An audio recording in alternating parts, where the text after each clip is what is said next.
Okay, good evening, welcome. Today we're continuing learning about how to raise our children properly. And today we're going to learn about three important topics, and each one is a big topic. We're going to start learning about money, how to relate to money yourself, and how to teach your children about money, how to train them to use money properly. Then, if we have time, we're going to go to school, discussing what kind of school to choose for your children and how to relate to school yourself and how to teach your children to relate to school properly. And the third topic, if we have time, we're going to speak about marriage and how to prepare your children for marriage. Okay, so we know that money occupies a lot in our life. It plays a big role. And we know that if a person knows how to use money correctly, he can be calm, he can avoid issues. However, if he is not trained to use money properly, money, instead of being a blessing, can actually become his greatest enemy. And many people suffer tremendously because of the mistakes they make with money. And we're going to speak about some of them and how to avoid them. So there is a controversy whether or not you should allow your child to use money, to have money, or you shouldn't. Some say if you let your child have money at a young age, they will be very materialistic, or they will learn to be greedy, and they will develop improper desires. They will try to get as much money as possible. It may lead them to stealing. On the other hand, there are those who say it's a good thing to give children some money. It's good to train them how to use money properly, and to teach them the basics of how the financial world operates, to teach them a little bit about business. So there are these two camps. I belong to the second camp, that I feel that a child must become used to relating properly to money. That it's important for a child, even from young age, to understand that things cost money and to have some money to use and to practice. And therefore, it's a good idea to give our children a little bit of pocket money, not a lot, because if you give too much, not knowing what to do with it, they will waste it.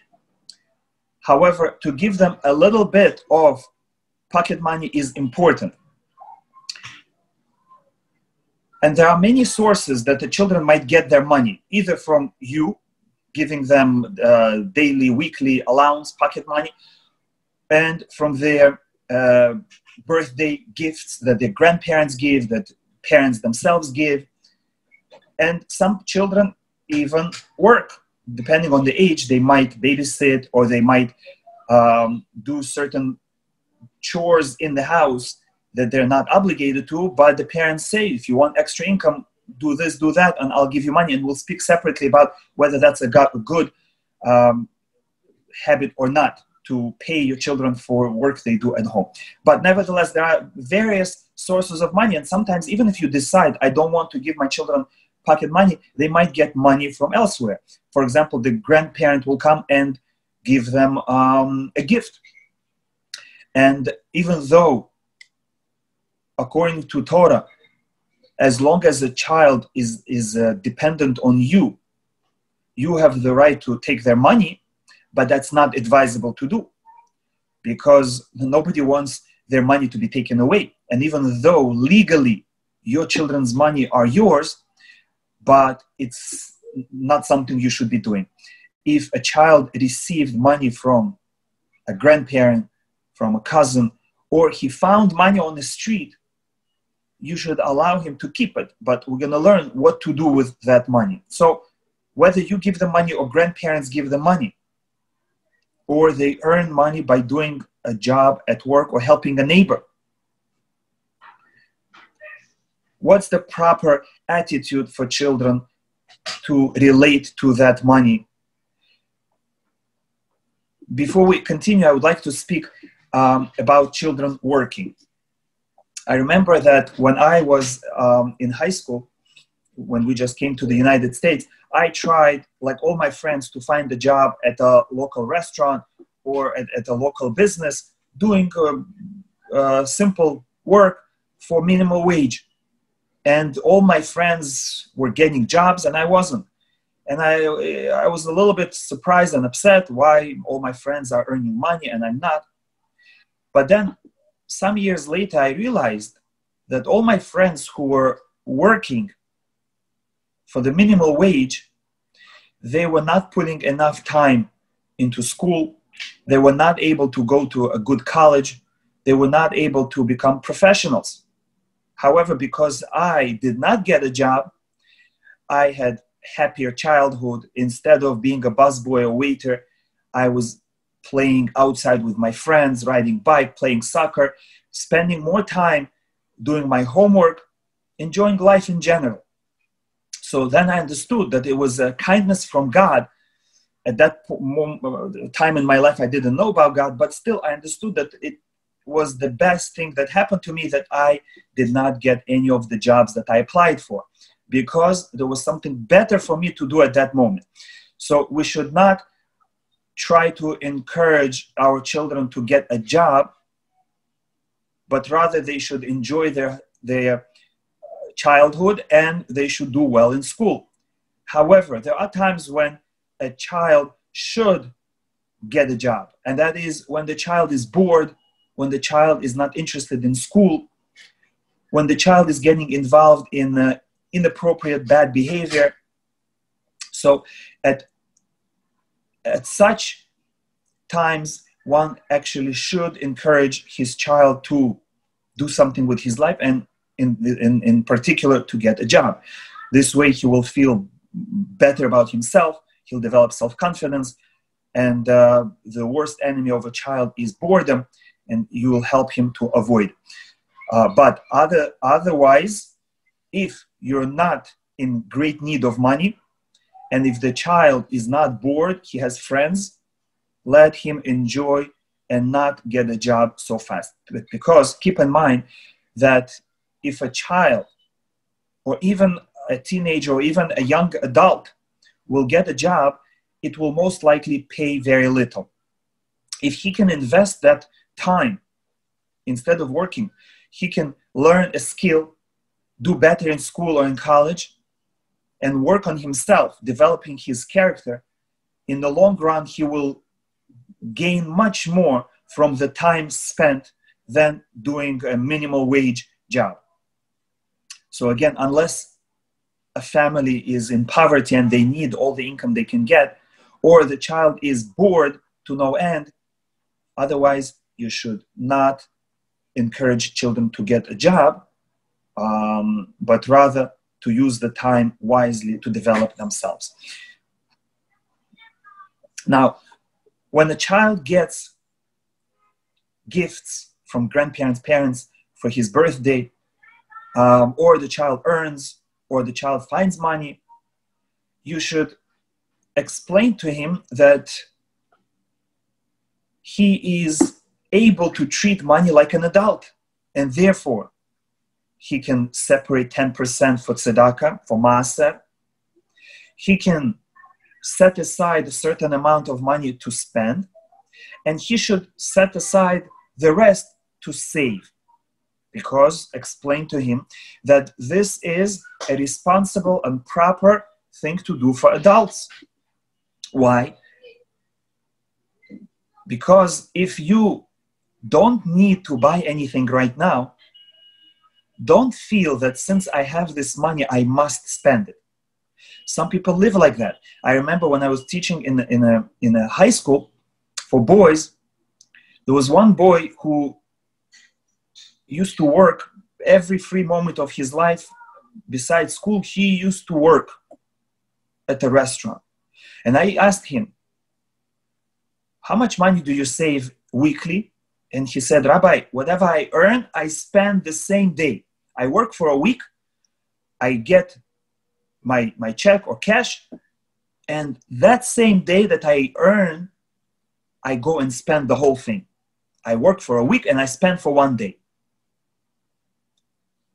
And I explained to him how to save properly. And the next week he came and he said, Rabbi, for the first time in my life, I saved most of my money. And I was okay. Just nobody ever taught him that there is such a concept as saving money. Now, why is it important to save money and not spend everything at once?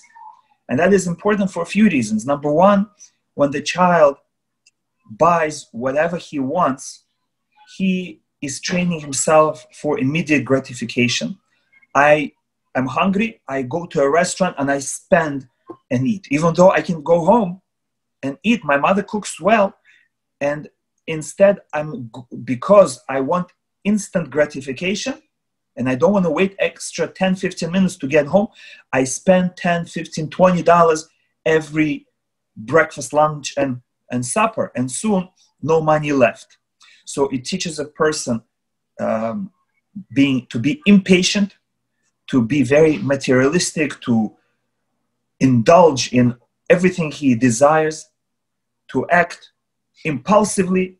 Whatever comes to mind right away, the person needs to get. That's not a good path in life, because very often the first thing that is in front of you is not the proper thing. Somebody offers you a business deal and you have the money. You tell him, yes, sure, here's the money, and you lose the money. So it's important to teach children how to use the money properly, how to hold back your desires and to say, I'm going to eat a little bit later at home for free. I don't have to pay for it. I want a toy. I'll find a sale. I'll find a better deal. Or I'll borrow it from a friend. I don't need to spend money and have every gadget in the world that it should then stay in my closet collecting dust.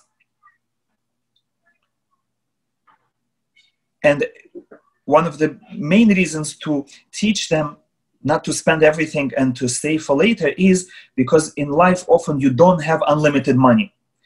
And if you never learned how to save and how to limit your spending, you will spend like that boy all the money you have right away, and you're going to be left with no money for the rest of the month. And similarly, parents should not buy whatever their children ask. Not only they should teach children not to use their own money to buy whatever they want, but the parents themselves should not buy immediately as soon as the child asks. The more common response should be, let's think about it, let's see if you need it, let's see if we can get a better deal. Even if you agree that the child should have that toy and you're planning to buy it for him, but don't buy it right away as soon as he asks. Let him develop his patience muscles and let him wait a day to a week. Tell him, yes, we'll buy it in a week from now, in a month from now, next year. Or tell him, yes, I'm going to order from China and you have to wait 3 months until it gets here. The healthy is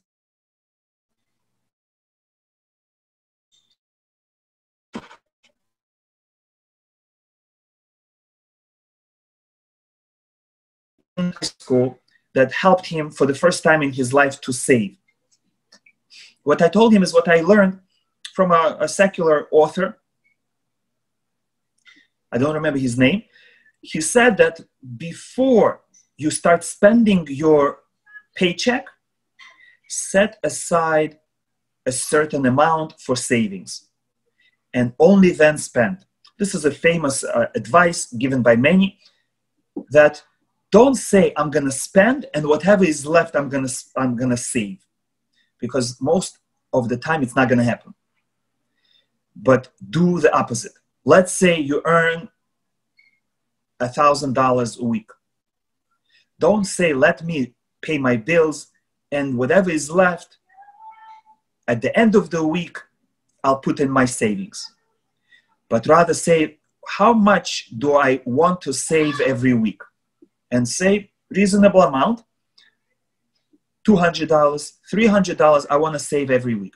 So as soon as I get my paycheck, I put money in the bank, and right away I take out $200, $300 and I put it in a separate savings account. And now I have only, let's say, after I give $100 for myself, I have 900, then I give 200 or 300 savings. Now I have, let's say, $600 left. So that means this week I can spend only $600. And now limit your spending, figure out a way how you can live on $600 a week. And if you do that, $300 a week, that means by the end of the month, you will save $1,200. The $1,200 that you would not have otherwise. If you say, let me spend and then save every week, you would say, oh, nice thing I see advertised in a magazine, I see on the internet, I see in the store. It would be nice to have. And you spend until by the end of the week, you have now no money left. And you say, okay, next week I'll save. Next week I'll save. And like this, years pass by and people don't say anything. But if you follow this advice, and my student listened to me and he followed, and he was amazed that before he started spending, he put aside $200, and for the first time in his life, he saved that money. So teach your children the same thing. Explain to them, now you're living at home. Instead of buying your own stuff, your own food, snacks, clothing, save your money and enjoy free lunch. Enjoy free clothing that I buy for you. Don't spend your money. And they might not know how to save. They're going to put it under their pillow and every day they'll count and every day they'll have the desire to spend. Or they'll put it in their collection box and every day they will be tempted to count it. But rather, you should tell them, I will open a bank account for you, a savings account. Every bank has a free savings account for youth under 18 years of age, and that you can start any age, from 2 years old. As soon as they start giving them birthday money, right away, put it in the savings account and tell them, you have this much money. When you grow up, you will be able to use it. When you grow up, you will have money saved, and you will start with something. You can open your business, or you can, when you get married, you'll have some money to buy a car. This way, you train them to think long term, and it's benefit for you.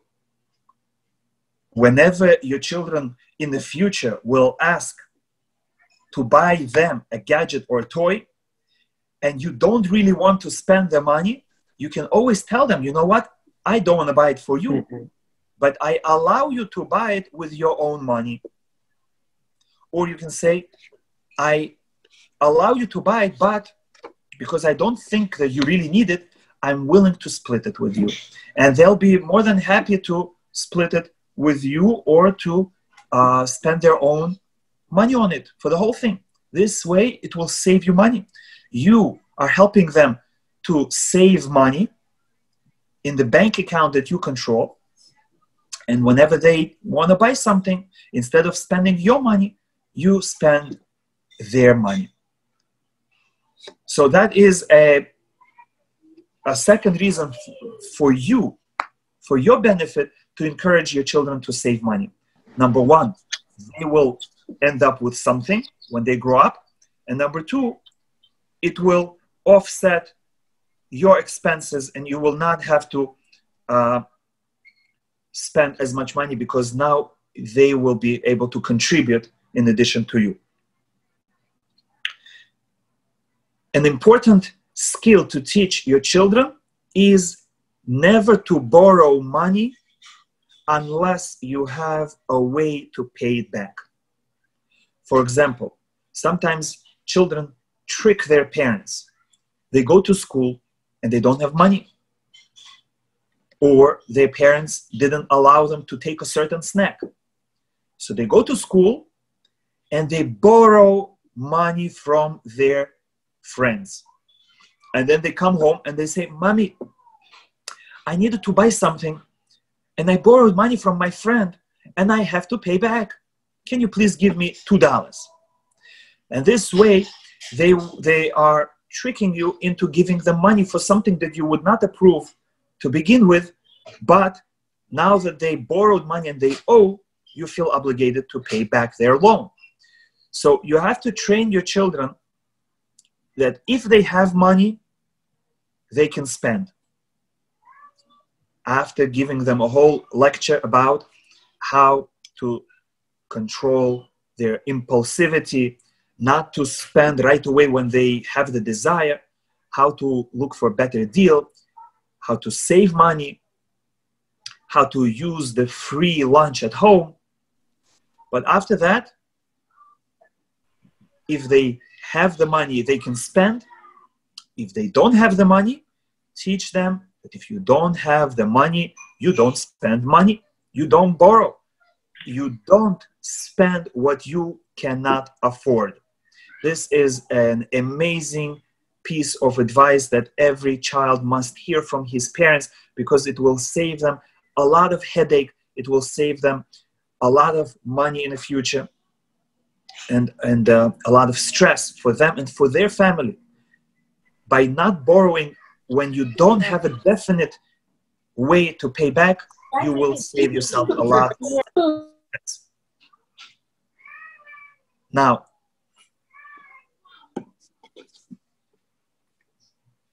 a lot of times if you ask a child who wants to borrow money, he says, "I want to buy something, I don't have it yet, let me borrow money and I'll pay you back."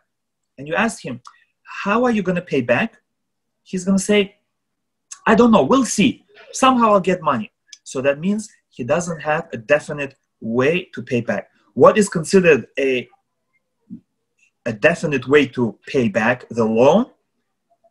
And that is, for example, if you have a job that's going to pay soon, and just a day or two before you need to borrow some money, or you know that normally you get a paycheck and it's enough for your expenses, and every month you can save $100 easily, but you need to buy something now for $1,000. So you go to a neighbor and you say, "Can you please lend me $1,000? And no problem, every month I will pay you $100 back, because I know I have an income that can allow me to save $100 every month."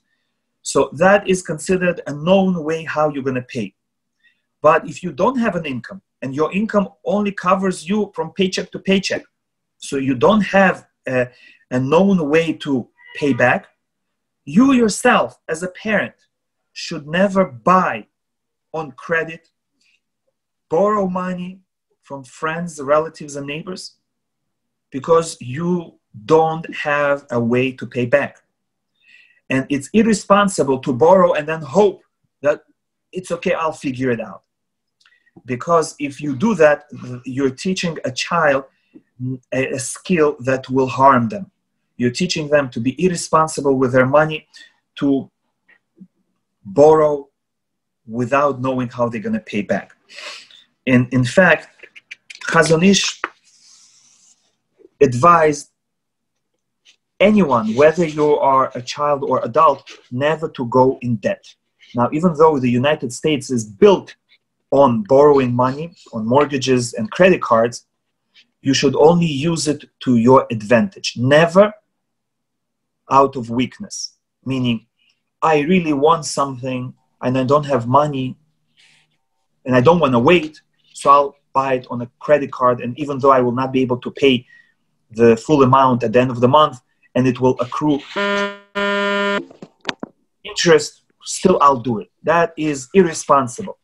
However, if you're using credit card as a convenience because you don't want to carry cash and you want all your purchases to be added up at the end of the month and you want to know exactly how much you spent, so then you're in control of the credit card, then such a person can use a credit card because it makes his life easier. However, if you notice that you cannot control your impulsive buying and eating, then you should not use a credit card. If you don't have a way to pay a loan, then don't take a loan, even though the society is built on loans, but you don't want to become a slave to your impulses and to the loan, but rather you want to be in control.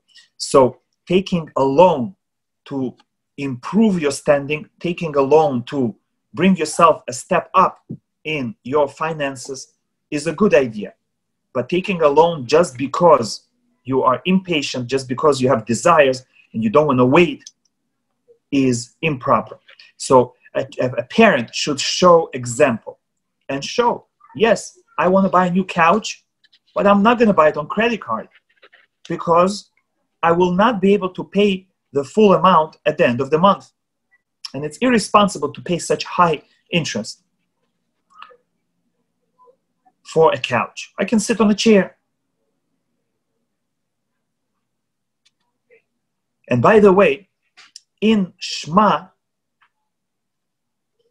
in the first paragraph, we say you should love your God, Hashem, your God, with all your heart and with all your soul and with all your might. What does it mean? With all your heart, of course, means with all your mind, your soul, with all your emotions. And what does it mean with your might? You should pick up weights. So I would say, just say, when the Torah says you should love your God with all your might, it means with all your money, with your financial resources. And that means that even when spending money, we are serving God. And that means we are supposed to work on our character in financial matters. We should think, will God approve this purchase? And the first question to ask to find out if God will approve is, can I afford this purchase? Is it healthy? Is it going to improve my avodat Hashem, my service of God? And can I afford it? If I cannot afford it, then most likely God does not want you to buy it.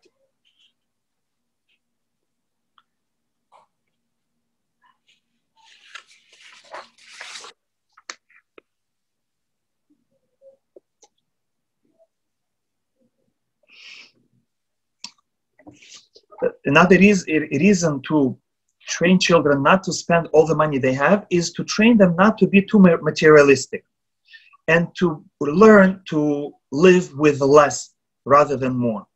If you can buy a fancy MP3 player and on the other hand you can buy for half price just as good one but with less fancy features, and you don't really need those fancy features, it's not as flashy, explain to them that why waste extra money for something you don't really need. If you don't need brand name and there is same quality but without advertising someone else's company, you can wear good quality shoes, clothing, drive good quality car without showing off. Help your children by recognizing that they don't need it. They can survive with less and they will be happier. And by the way, another point about encouraging children to work or not to work.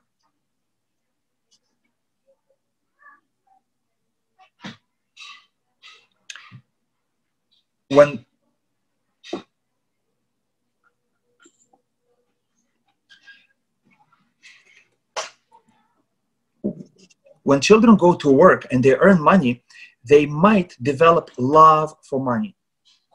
And this brings us to a separate topic, by the way, of collecting things. Collection items, like some kids like to collect coins or postage stamps or baseball cards. These things don't really have intrinsic value unless they're doing it for business.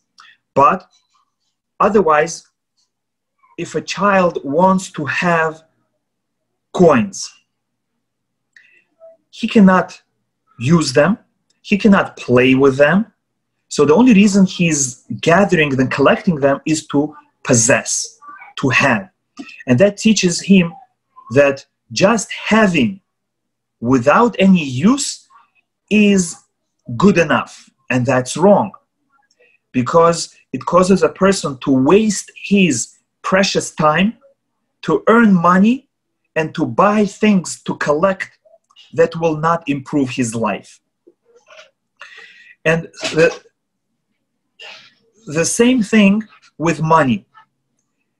If a person earns money for the sake of having money, like a friend of mine, he said that his dream is to be a millionaire.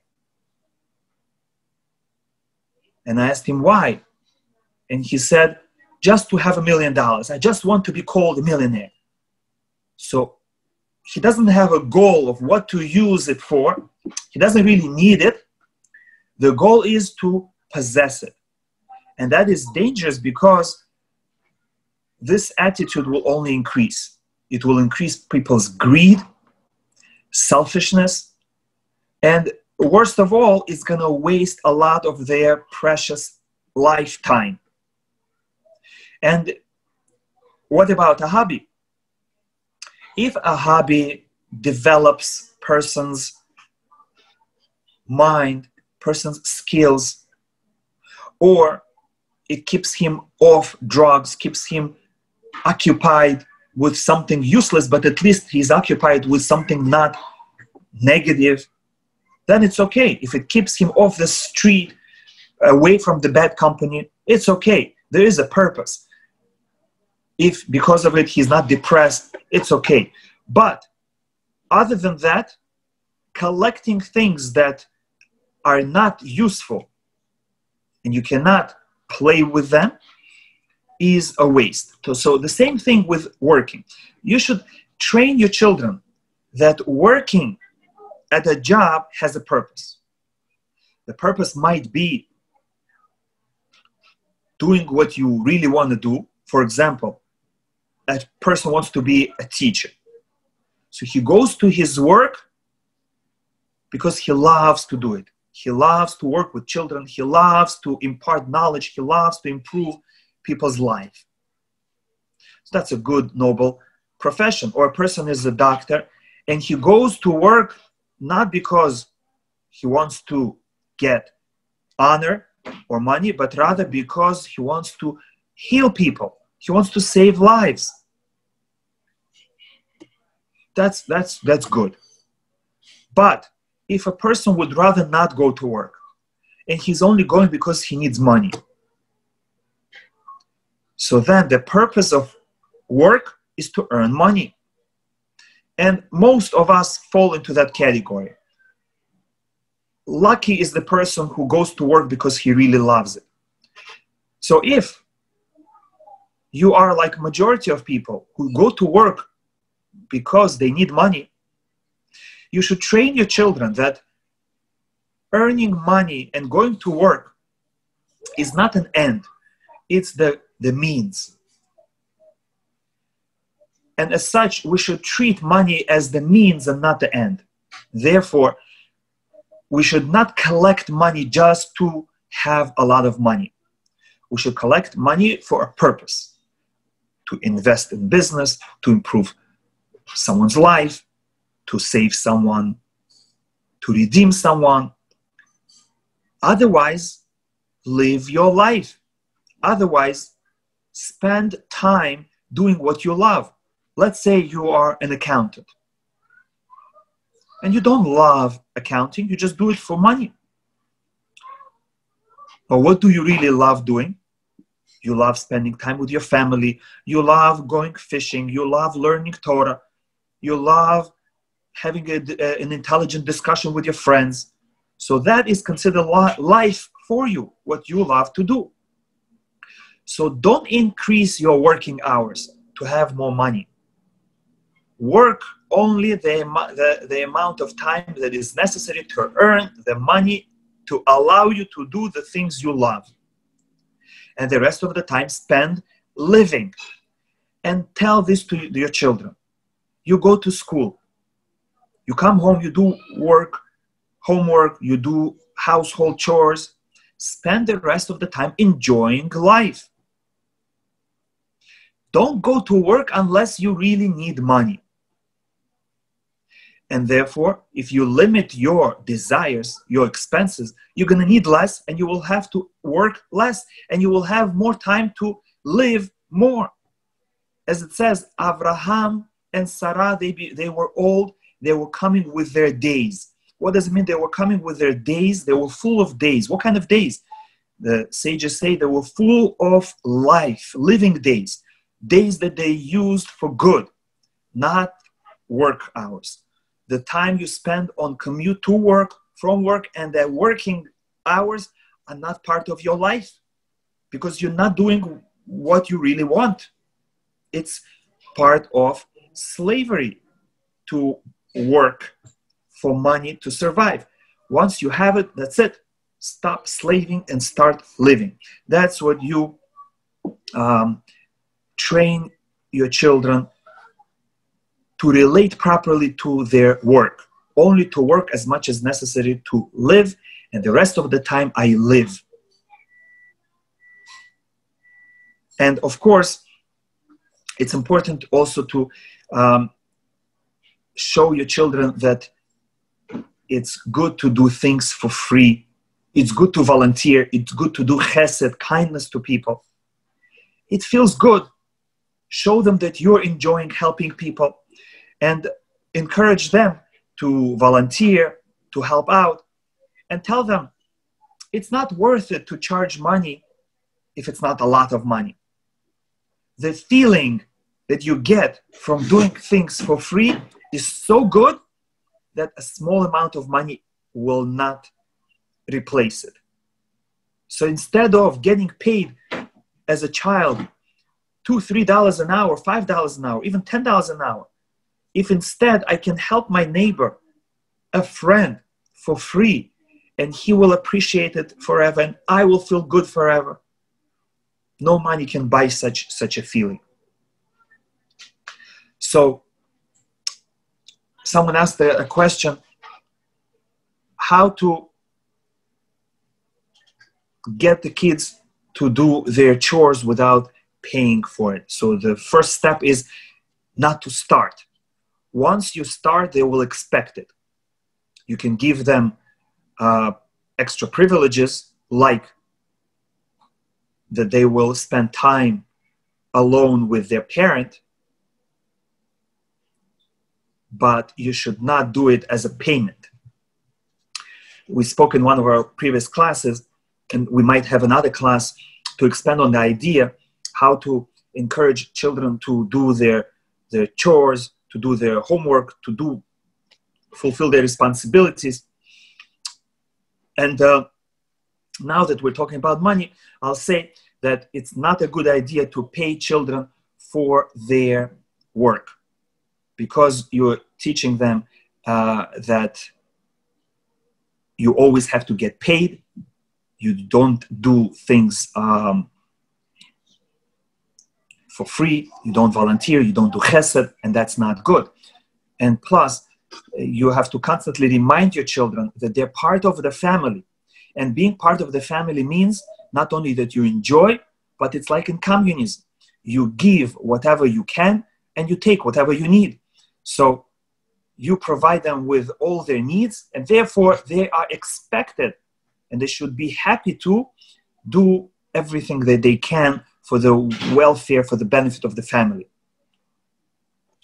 Okay, we will spend, Bezdat Hashem, another class on that topic. Now, I would like to go to the next topic, and that is school.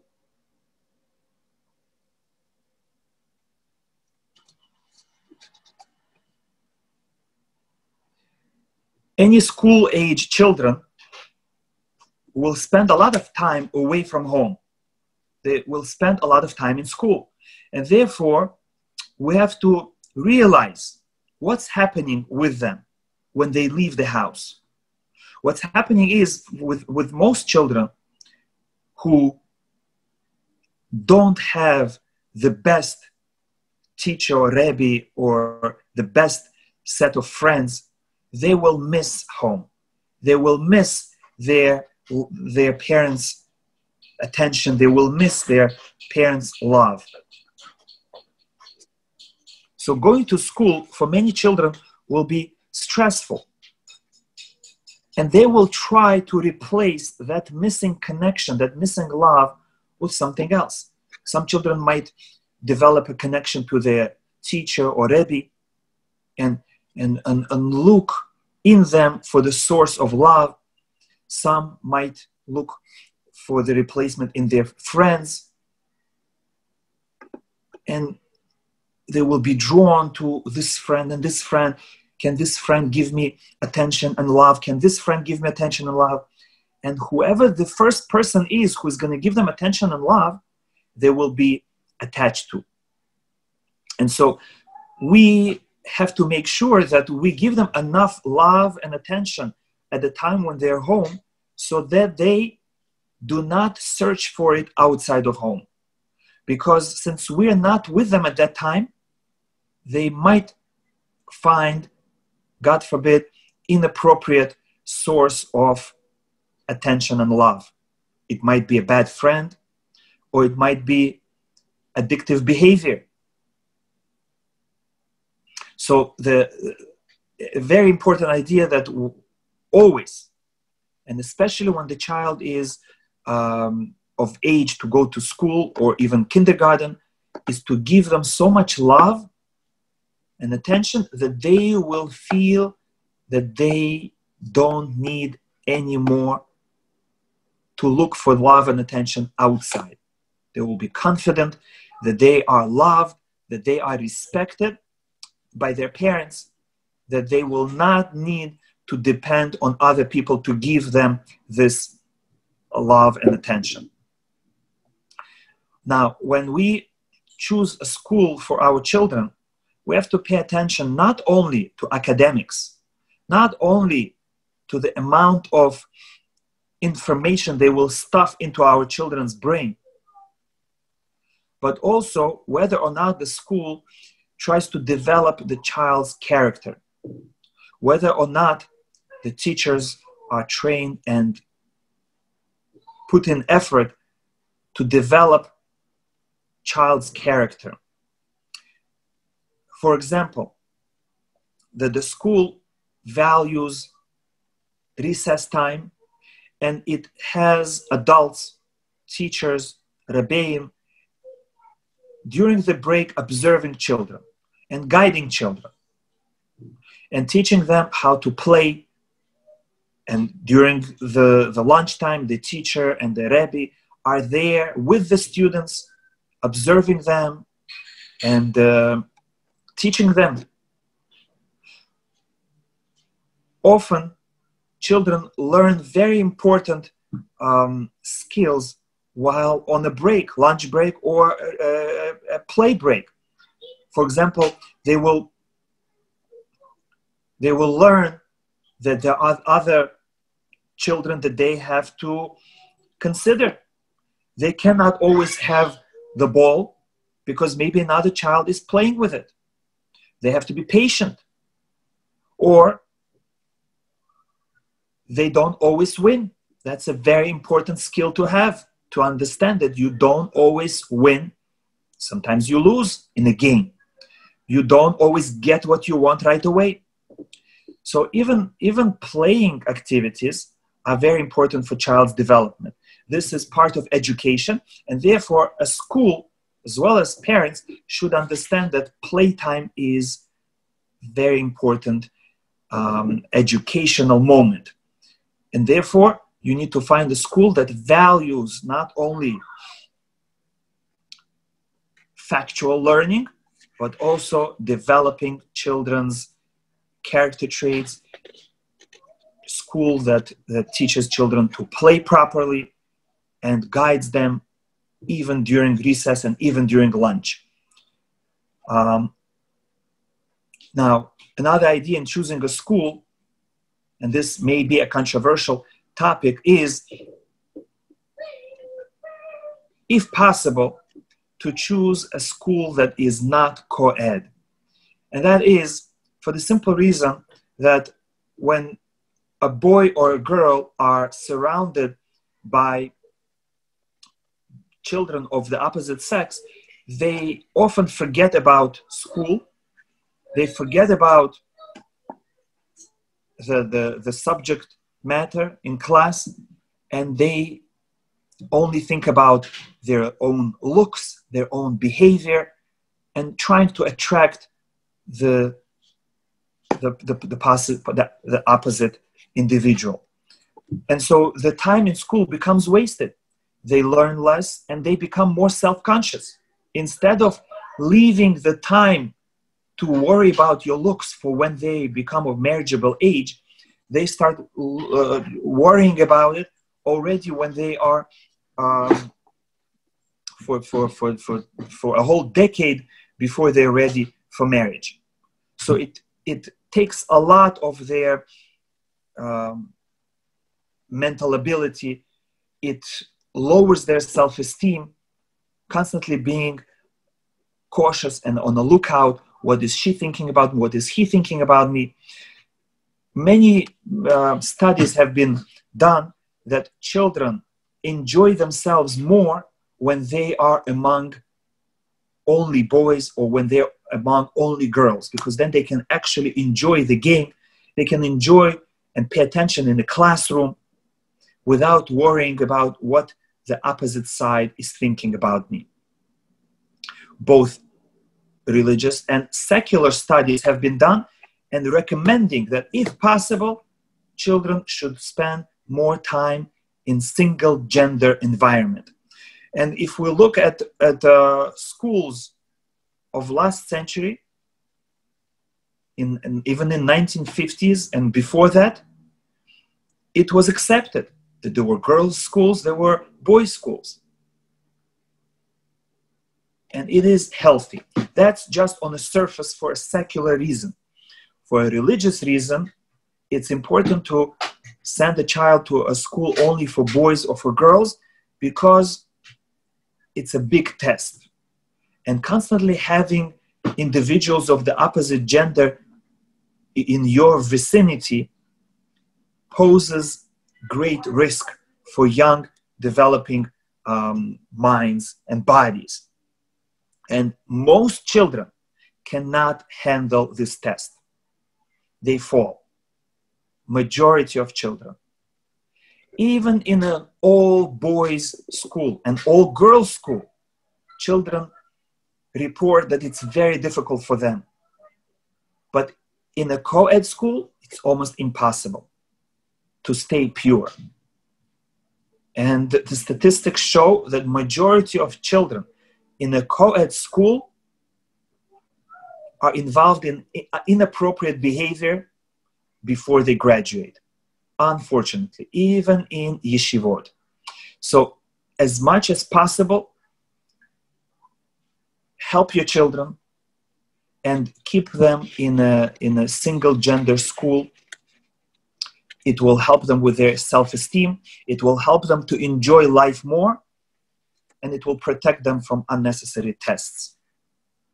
Now, a common question people often ask, should I choose a school that is of a higher level of religion or a lower level of religion? And an advice that I like to give is what I heard from a friend of mine. He said, it's always easier to go down than to go up. So, for example, if you choose a high-level math class and you're trying and you're learning and you're doing your homework and it's hard, and then you realize it's too much. So you go to a lower level of math class and it becomes a breeze, becomes so easy. And you get adjusted right away. It's not so hard to go down. However, imagine if you took lower math class and you're going at a lower pace, and then you realize that it's too easy for you, and now you want to go up. You go up and you already missed, and they're already ahead of you. And you have to struggle now to catch up. It's much harder to go up than to go down. And therefore, the advice is, if you are in doubt what your religious level is, or what your children's religious level is, or what you want them to be, it's always better to be on the safe side and send them to a school that values religion more, that is more committed to Judaism than to a school that is more lenient. Why? Because if you see that it's too hard for your child or for you, and you change your mind, the other school will accept you, no problem. And for your child, it's much easier to tuck in your tzitzit, to put a smaller yarmulke on, to cut off your peyot, very easy. As opposed to if you send him to a less religious school, and then you grow, your children grow, and now they want to move to a more religious school, it's going to be much harder. The school might not accept you. And even if they do, your child is going to be missing knowledge, and it's going to be very difficult to adjust to new kind of behavior and to catch up. So everything being equal, you should choose a higher level of commitment to Judaism. However, sometimes the opposite is true. For example, if you see that the administration are very knowledgeable, professional, and they value all knowledge, and they will give over properly the secular knowledge, the religion. They will teach children proper behavior from a professional standpoint, and everything is going to be like the clock.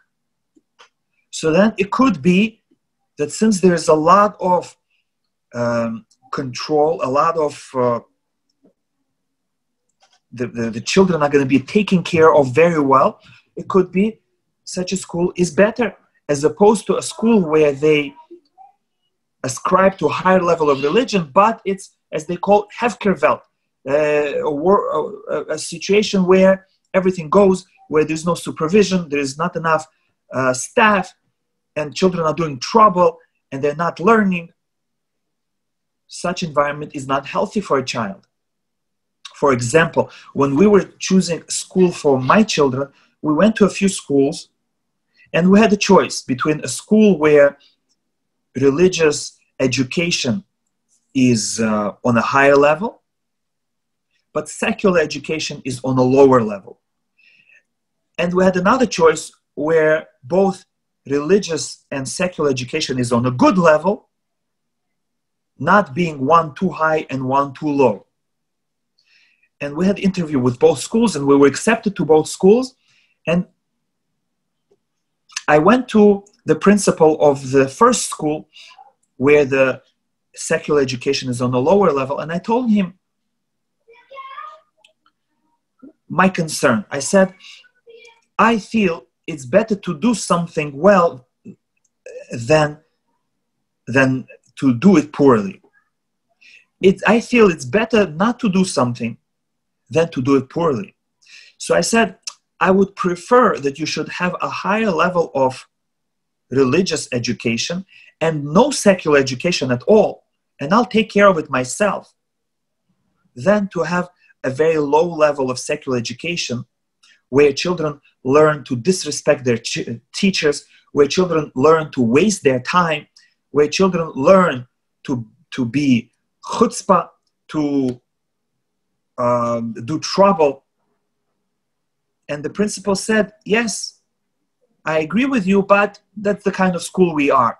We don't value secular education, but we have to do it, so we do it on a lower level. So I said, I don't want such a school. So I sent my children to the school that has a good secular studies department, as well as a good religious department, even though it's not as famous for its religious department. Why? Because I said the time that they will spend in a secular class is also educational. And if they will treat the teacher with chutzpah, I don't want them to be in such a class. This is not a school in Queens and not in Brooklyn, because I live in Muncie, so therefore it might not be of help to you. But for you, for yourself, ask these questions. And if you have a school where children show less attitude towards their teacher, send your children to such a school, because they learn bad character traits if the teacher is not allowed to teach. If he cannot teach on a high level, then the children will learn more bad than good. Now, another point is that you can ask yourself, what part of my children's education can I provide at home? And what part I'm relying on the school? So for myself, I said that if necessary, I will explain to my children math and science. And if necessary, I will hire a tutor for them to spend another half an hour a day to bring them to the level that I want. As opposed to teaching them to love Torah, love God, love mitzvot, to teach them the Torah, which takes a lot of time, I might not be able to, I might not have time to. And there are not as many tutors available for Torah studies, professional tutors, as for secular studies. So sometimes, even if the secular department is not good in school, you might choose to send the children to that school anyway, because maybe the administration is good, the rebbeim are good, and you might choose to take him out of math or science class, and some parents do that, and they ask the child during that time to learn privately in a separate classroom with a tutor. And they have their own separate program and they get the credit, but they learn much more. Or you bring the child home and the child gets tutoring at home. Again, you can develop your own personal system for your child, but the idea is that it's not all or nothing. You don't have to say, oh, if I send to yeshiva, he's not going to be able to go to college. They're not teaching anything there. That's not true. First of all, they do teach, but second of all, if you feel it's not to the level you want, so hire for half an hour a day a tutor for your child, and he will learn a lot. I remember when at the beginning of my marriage, I myself used to tutor boys for Regents, math and science. And in just 1 month, I taught them the entire curriculum for the year. And I asked them, what do you do in class the whole time? They said, we just waste time, we make jokes, and we make fun of the teacher for the whole year. So in such a case, it's better to hire a tutor for him who will in 1 month teach him the entire year curriculum. So you can send the child to yeshiva and avoid the whole test of the public school, the bad environment in the public school, and you can supplement secular education on your own. So if that is your situation, then for sure choose a school with the highest Torah education, because it's much easier to supplement secular education at home. Okay, now, what is your attitude towards the school? It's very important for parents to become partners with the teacher and with the principal. Not to feel that I do my part at home, you do your part in school, don't bother me, I don't care what's going on in school. You are responsible and not me. That's wrong. The parent should not be passive. On the other hand, the parent should not be a boss over the school. Most of the time, the principal knows his job. Most of the time, the teacher knows his job. And even if they don't, they will not accept any rebuke from the parent, because most of the time, a teacher that doesn't know how to teach will not be open to advice. And so you're not going to help by rebuking him, by screaming at him, by complaining to the principal.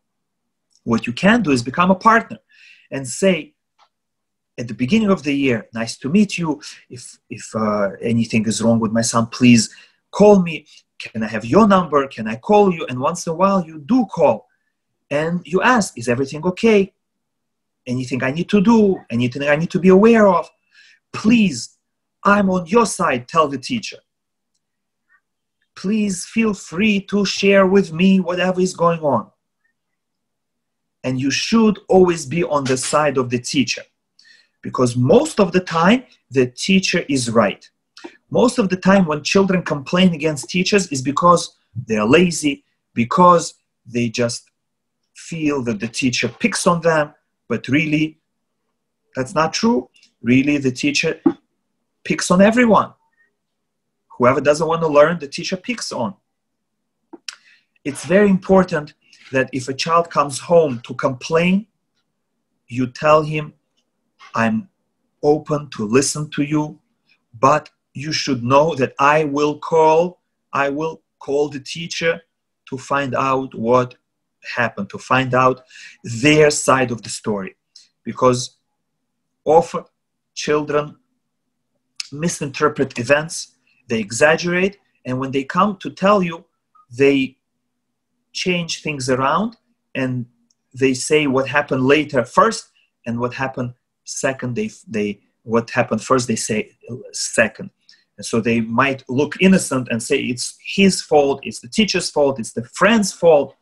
But you always have to find out the second side of the story, and you have to tell the child, yes, tell me what happened, but I will find out from the other kid or from the teacher what happened. This way, you will encourage the child to say the truth, because they know you will check them out. But become a partner with the school. Show the child that you respect the school. Show the child that you respect the teachers and you respect the principal. Show the child that you have trust in the school, that you have trust in the principal, that you have trust in the teacher.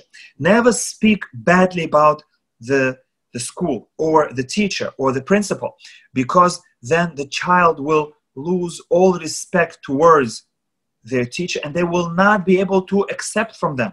They will not be able to learn, because they say, my parent makes fun of the teacher, means the teacher doesn't know what he's doing, so I'm just going to ignore him. That is a very big disservice you will do to your children if you will speak negatively to your child about the parent, about the teacher. Even if you have something negative to say, don't, because let the child at least benefit from the teacher, whatever good they can take. Now, what do you do if the child doesn't want to learn? Not in the mood? So, Rav Wolbe in his book quotes a Gemara that says, in the town of Usha, the Jewish court established the rule that a man should roll, mitgalgel, should roll with his child until the age 12, and only then get tough with him. What does it mean that you should roll with the child? Rashi explains that if a child doesn't want to learn, you roll with him pleasantly. You don't push him. You go along with him pleasantly with soft words. You persuade him. You entice him. You encourage him. You take soft approach until age 12. That was in times of the Talmud, 2,000 years ago, 1,500 years ago. What about now? Today the age changed, and now you should take this approach until the age 20. Until the child graduates high school, you should only be pleasant with him. If the child doesn't want to learn, leave them alone. Let them find another path in life. They might become businessmen. They might develop their own invention. Don't push them against their nature. Don't push them against their will, because school, especially the way it is now, is not for everyone. The way they teach math is not the way I would teach math. The way they teach science, not the way I would teach science. So if it's hard for the child, I understand him. Because especially in the United States, the way they teach certain subjects are so complicated, written by people who are so out of touch with reality, that even parents find it so difficult to understand the homework that is being sent with the child. And not only that, school is not the entire life of a child. If a particular child finds it difficult, don't put him down. Don't lower his self-confidence, his self-esteem. Because many children who did poorly in school ended up being good husbands, being good citizens, and even being good businessmen. So doing well in school is not a sign whether or not you will succeed in life. However, having a good relationship with your parents is. And therefore, if the choice is to break your child, to make them hate school, make them hate you and their whole life, or being nice to them, loving them, developing good relationship with them, even if they don't become rocket scientists, you should choose the second option.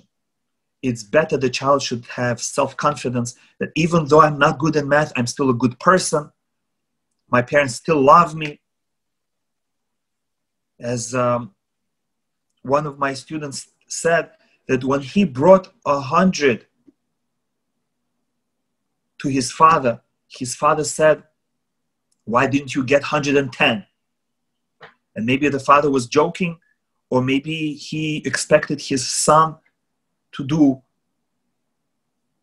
be the top student in his class, which is not recommended. But this father broke the son, and the son was scarred for life. What? Even if I get 100, you don't think I deserve encouragement and a pat on my back? No matter what I do is never good for you? Such a child develops the feeling of worthlessness. I'm no good. Chas v'shalom. So until the child is ready for marriage, you should not push them. If you see that he is capable and he's just lazy, then of course, and we will have another class on how to encourage your children to do their work and their homework. But if you see it's too difficult, either they're too young or just not their cup of tea, so roll gently with them until they're 20. Help them with something else in life, business, and marry them off. Don't force them to do something they don't like doing. Now, let's spend the remaining time speaking about marriage. How to prepare your children for marriage.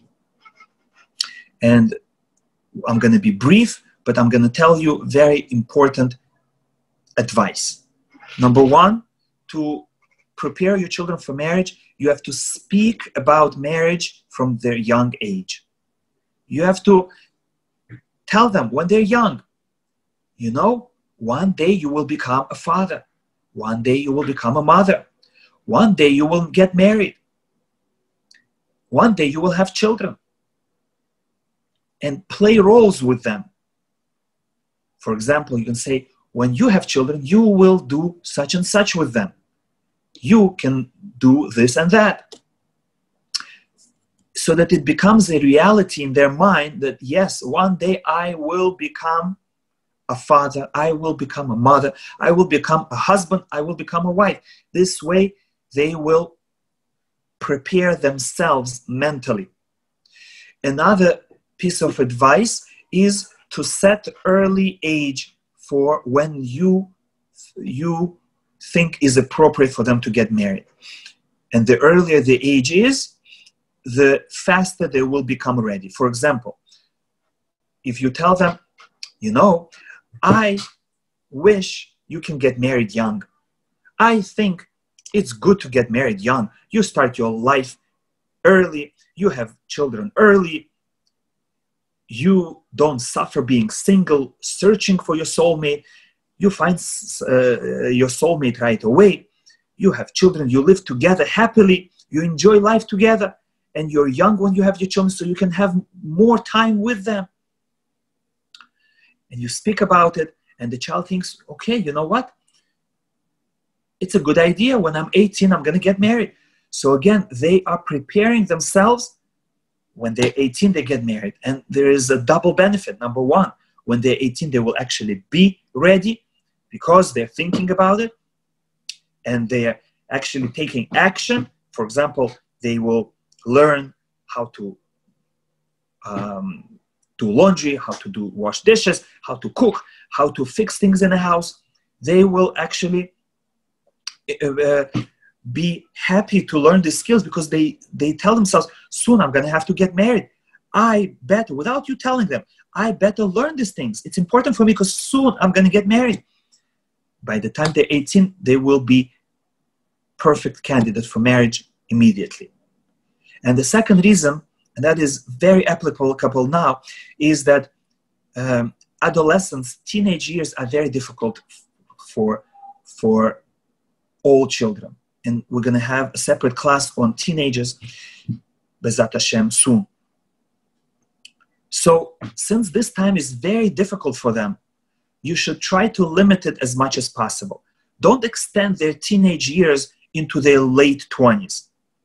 Because the time when a person is single is very stressful. He's thinking, will I ever get married? Who will I get married to? And he has the desire to be with the opposite gender, to get married.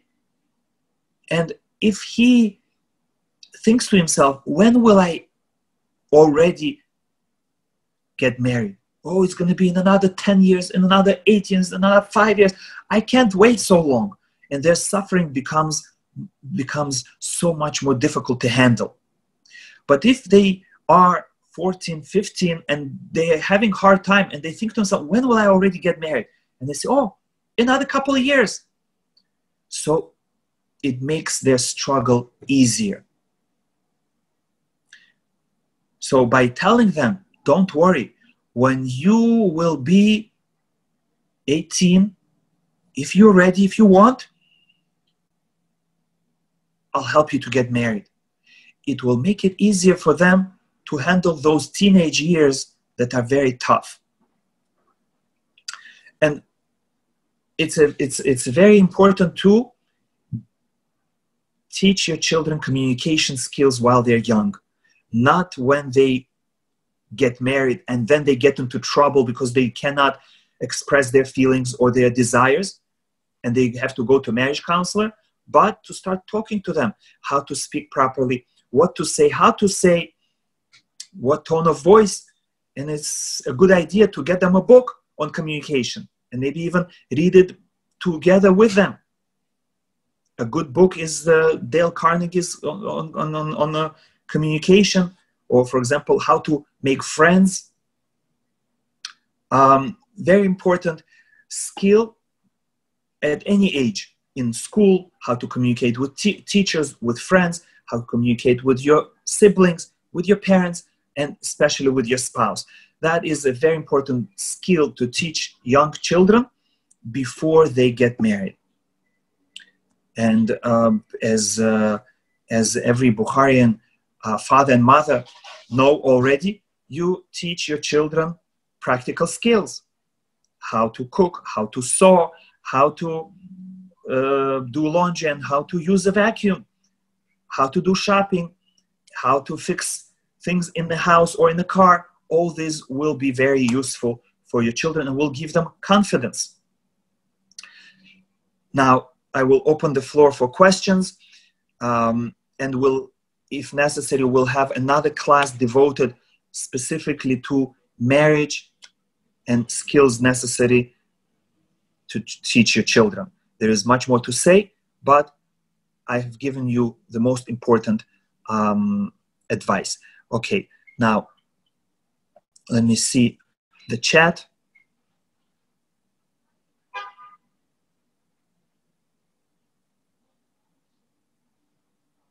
Yeah, so some parents are asking, what if a child wants one school and you want another school? So of course, you have to be reasonable. If what the child wants is at all acceptable, you should try to accommodate them. The child should be happy. However, if you see clearly that it's not going to be good for them, and they want it just because it's more exciting or because the girls are going to be there, then that is inappropriate, and you should do everything possible to encourage and convince your child to go to a better school. In such a case, you can push a little bit, you can bribe your children, you can find other children who go to a better school and try to develop friendship, but it is very, very risky to give in to their request to go to a more fun school when later in life they will suffer a lot. And you can explain to them what I said, that when girls are constantly around you, you can't think, you can't live normally. You're constantly thinking about what they're thinking about you, how they're looking at you, and what they're talking about you. And that life is not life. Tell him, whenever you're ready for marriage, I will allow you to get married. Don't worry. Don't think about girls right now. As much as possible, try to protect them from unnecessary challenges. Let me read another question.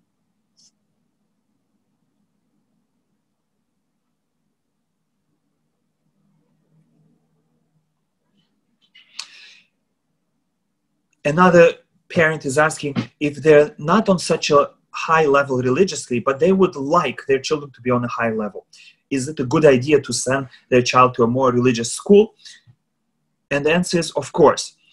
And if you feel that you cannot help them with their homework, you have to make sure that at the beginning of the year, you keep a contact with the Rebbe, and you find out what they're learning, what is the homework, and find out how your son is doing.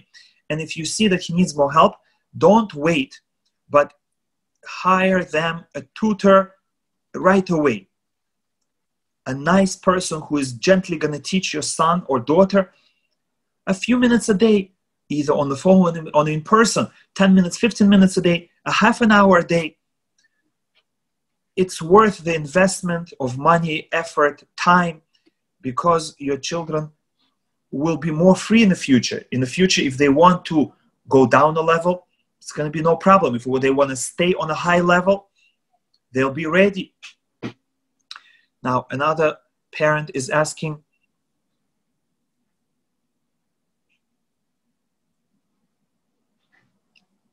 about telling teenagers that they will get married soon. Isn't it giving them a false hope? So it depends how you do it. If you tell them it's hard for you now, but don't worry, when you get married and everything's going to be good, then of course that's irresponsible. But if you tell them, I understand it's very hard for you, but don't worry, now is the hardest time of your life. When you get married, it will be easier. Problems will not disappear. Things will not be Gan Eden. You'll still have to work on your differences, on your character trait, but it's going to be much easier because you will have a partner. You will do things together. You will feel that you're doing things productively instead of just spinning your wheels and you're not accomplishing anything.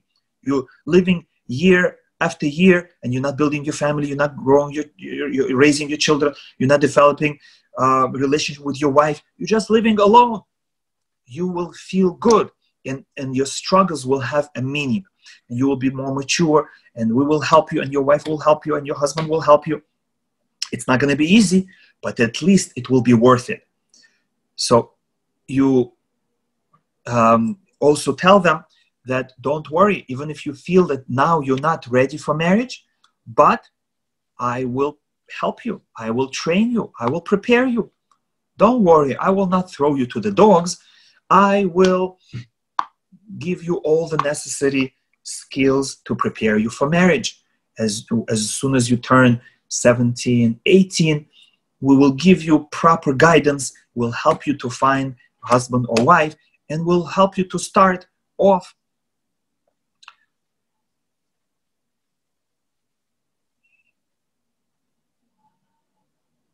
Yeah, and another question is being asked about technology, and I would like to speak about it next week, about use of TV, internet, whether a child should have a phone, and how to limit their use, how to speak to your children and show them the danger of it. Let's leave it for then. The final question is, what if your spouse is not on the same level religiously and you want the child to go to a better school, higher level religion, and your spouse wants a lower level? So here also explain to them what I said today, that it's much easier to go down than up. It's important to give your children choices. If you send them to a low-level school, they're not going to have a choice because it's too hard to go up. But if you send them to a high-level school, they will have a choice. You will give them more choice by giving them more education, more Torah education. When they know more, when they have a love of Torah, when they know more Torah, they will be able to choose for themselves. Do I want to stay on this level of religion, or if I want to go down? Much easier choice. So it has to be spoken about over a long period of time with your spouse. And if they're concerned, tell them this is not a final decision. If necessary, we can always put them to a different school. If necessary, when they grow up, they can always choose a lower level. Okay. And finally, the final question for today: when can you start talking to your child about money? At any age. As soon as they have some understanding, you can already speak to them. Let's say 3 years old, you can already speak to them that things cost, that certain things you don't just get for free, you have to buy, and that you have to choose what you're going to spend your money on. You can either buy this or that, so choose what you want. Very important topic. And since it's an important question, I'll take one more question. What do you do if your spouse doesn't want religion at all?